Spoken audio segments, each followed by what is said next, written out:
Way out there, slicing through the endless, quiet dark between the stars, are humanity's most distant explorers, the Voyager probes. For nearly half a century, they've been our eyes and ears in the massive cosmic wilderness. Voyager 1 is now over 15.4 billion miles away, and Voyager 2 is trailing not too far behind at over 13 billion miles distant. But their plutonium hearts are fading. Instruments are being powered down one by one just to conserve energy. It's a stark reminder of their incredible age and the limits of their 1970s tech. Yet their signals, as faint as they are, carry a dream. The dream of reaching other stars. But Alpha Centauri, our nearest stellar neighbor? It's not just a few steps further. It's a chasm so incredibly vast, it makes Voyager's already epic journey look like a stroll in the park. The technology that got us this far is practically an antique compared to what we'd need. So what truly mind-bending, maybe even a little terrifying, tech must humanity dream up to bridge that gap? Let's be absolutely clear. The Voyager missions are an incredible triumph. Launched way back in 1977, Voyager 1 and 2 have blown past all expectations, sailing beyond the heliopause, that's the very edge of our sun's influence, and into true interstellar space. Voyager 1 punched through in 2012, with Voyager 2 following suit in 2018. They're still sending back precious data about this totally uncharted territory, a region no other spacecraft has ever even touched. But their power is definitely on the wane. Those radioisotope thermoelectric generators, the things that convert heat from decaying plutonium into electricity, are losing about 4 watts of power every year. To keep them whispering back to us, engineers are making some really tough calls, shutting down instruments. Voyager 1's cosmic ray subsystem? That went dark in February 2025. Voyager 2's low-energy charged particles instrument followed in March 2025, and its plasma science instrument was silenced back in September 2024. It's a slow, carefully managed decline, a real fight to keep even one instrument functional into the 2030s. This heroic effort really throws that immense gap into sharp relief. Alpha Centauri is 4.37 light-years away. That's over 25 trillion miles. Voyager 1, one of the fastest things humans have ever launched, is cruising at roughly 38,000 miles per hour. At that speed, it would take it about 73,000 years to reach Alpha Centauri. Think that's slow? Even the Parker Solar Probe, which is much faster, would still need over 7,000 years. So yeah, simply upgrading Voyager isn't going to cut it. We need a complete revolution. The first absolutely massive hurdle is speed. If we want to get to Alpha Centauri within a human lifetime, or even a few, we need propulsion systems that make our current rockets look like toys. Chemical rockets, the trusty workhorses of our space program, are just laughably inadequate for interstellar trips because of the insane amount of fuel they'd need. We're talking about technologies that today are mostly just theories, some with implications that are genuinely shocking. Imagine fusion rockets. These are conceptual engines that aim to harness the power of nuclear fusion. Yeah, the same process that powers our sun. By fusing light atomic nuclei, like different types of hydrogen, they could unleash enormous energy, potentially blasting a spacecraft to a serious fraction of the speed of light. There's even a UK company, Pulsar Fusion, developing a fusion-powered rocket called the Sunbird. They're aiming for an in-orbit demonstration by 2027 and claim it could cut interplanetary travel times in half. The terrifying part? Well, you'd have to control a miniature sun, manage unimaginable heat and radiation, and then source and handle exotic fuels like helium-3, which some folks propose mining from the moon.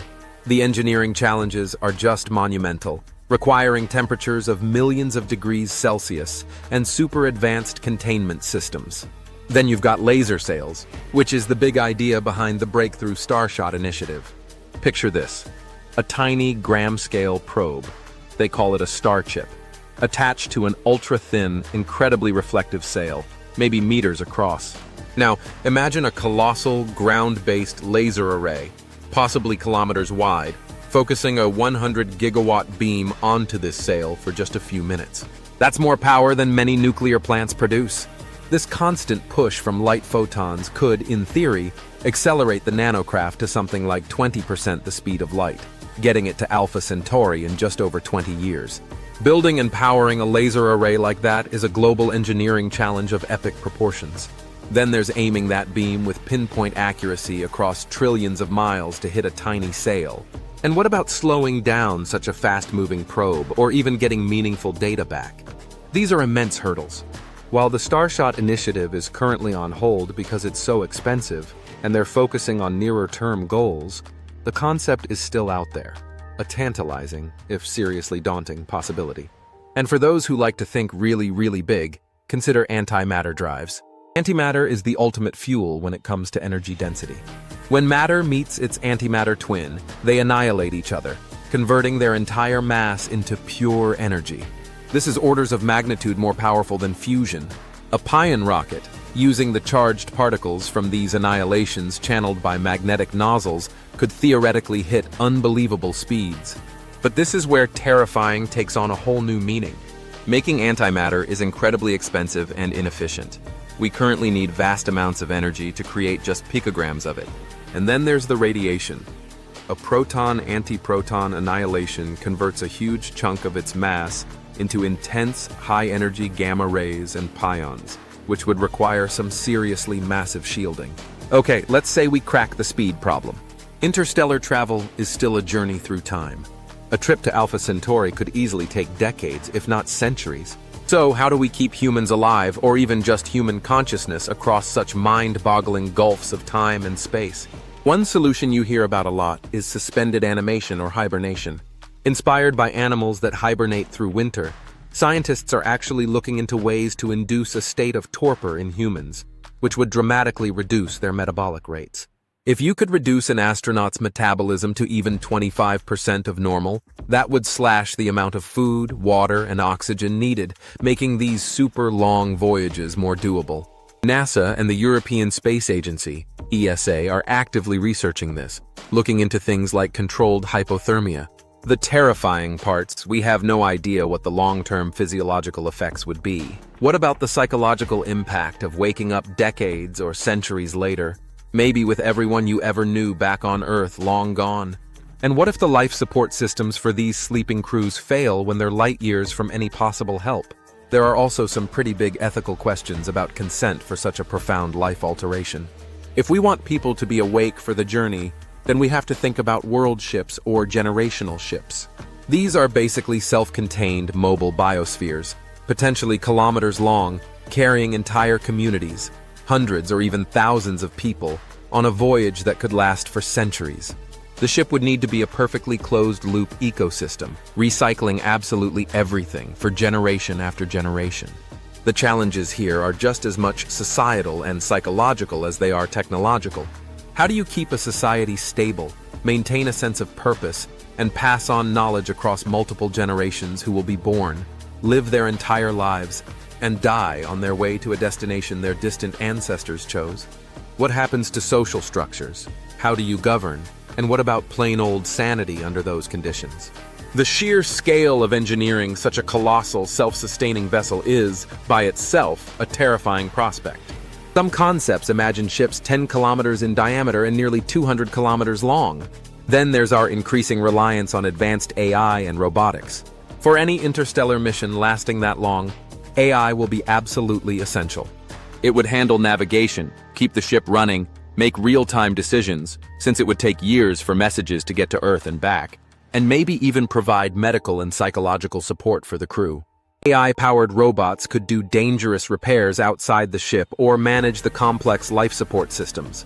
But what happens when an AI system evolves over centuries during a voyage? The terrifying unknown here is the potential for AI to develop genuine sentience, or for its programmed goals to subtly shift away from what humanity originally intended. If a ship controlled by an ancient, hyper-intelligent AI finally arrives, could it still be considered a human mission? Our dependence on AI could become absolute, making the crew little more than passengers, or worse, just cargo. Alright, let's assume we've figured out propulsion and how to keep people alive. The end of the journey presents its own set of pretty shocking challenges. Arriving at Alpha Centauri isn't like docking at a space station. It's a system with 3 stars: Alpha Centauri A, which is a lot like our Sun, Alpha Centauri B, a bit smaller, and the much fainter red dwarf, Proxima Centauri. We know Proxima hosts at least one Earth-sized planet, Proxima b, which is in its habitable zone. But what are these worlds really like? We'll need some seriously sophisticated technology for remote surveying from light years away, and then for closer reconnaissance as the ship gets near. This means advanced telescopes and sensor arrays that can figure out atmospheric composition, surface conditions, and look for potential signs of life. Then there's the whole issue of deceleration, which is just as big a problem as acceleration, and then actually entering orbit around a target planet. If we want to land, we'll need robust landers that can handle unknown atmospheric densities and totally alien surface terrains. The terrifying aspect here is the massive unknown. We might encounter environments that are hostile in ways we can't even predict right now. Maybe extreme radiation from stellar flares, though Chandra observations suggest Alpha Centauri A and B might be relatively calm for any orbiting planets, or unexpected atmospheric toxins, or even bizarre forms of geology or weather. Just establishing a foothold, even a robotic one to start, would be an immense undertaking. Remember, communication back to Earth would have a 4.37-year delay each way, making any kind of real-time problem-solving totally impossible. The challenge of finding a planet that's genuinely habitable, let alone one that doesn't need huge and potentially dangerous terraforming efforts, is just immense. So, reaching Alpha Centauri isn't just the next small step after Voyager. It demands a complete revolution in pretty much every field of science and engineering you can think of.